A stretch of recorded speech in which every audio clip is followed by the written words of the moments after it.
Imagine this, you are walking through the town after a night of drinking until you run out of money, and you are now trying to make your way back home to your bed, where perhaps your wife is waiting for you to return home.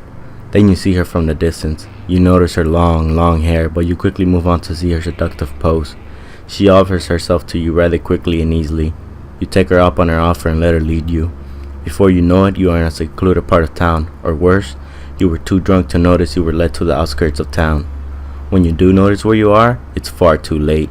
She reveals her true self. Her face turns from a beautiful woman to a hideous face of a horse, and her hands turn into hooves. Her body becomes skeletal. She is the Siguanaba, and all you can do is scream in horror. If you are lucky enough, you live to tell the tale. You may wake up naked in the surrounding forest, or in a field of thorns as my father's old friend claims to have happened to him. She can also make her victims go mad from seeing her, forever having her image imprinted in their minds, and at worst, you are never seen again.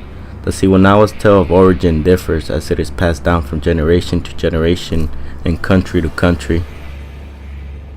La Siguanaba's name can be derived from a few Mexican-American languages, such as Nahuatl, which her name is thought to derive from the word Machihuatli, which combines two terms, Sichuatl, meaning woman, and Mathuatl, meaning net, creating the metaphorical idea of her trapping men with a net of attraction and desire.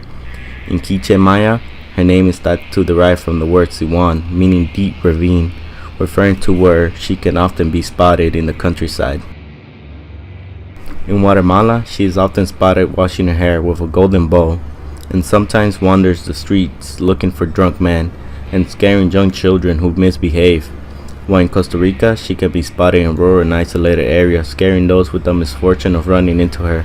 She is mainly known for spooking drunk men seeking a loveless affair with a beautiful woman, but she is also known to scare children who wander out late at night. But use her charms and the help of a witch to help her win the love of the prince. Although she never meant to love him, but she only aspired to a life of luxury.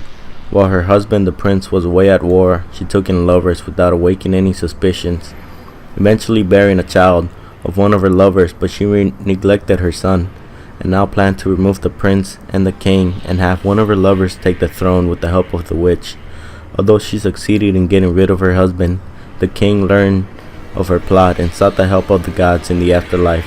Cursing her, she was turned into a hideous woman and made to roam like this for eternity, punishing men who would betray their wives. In Nicaragua, she is known as the Segua, known to reside in the forest and takes on several forms to attract her victims. She can also be spotted in the cornfields wearing a white veil or a dress made from leaves, or even walking naked waiting for her next victim. Those who are unlucky enough to encounter her can go insane from only hearing a few of her words. But unlike her other counterparts, she is thought of having powers that allow her to walk through walls and gravitate off the ground and fly at high speeds. Whether La Siguanaba was created by drunk husbands to excuse their late nights, or by wives to prevent their husbands from drinking and finding an affair, just remember, if you ever find yourself alone at night, she might be out there, and she might seduce you. Hey guys, thanks for tuning in, and I hope you enjoyed our video.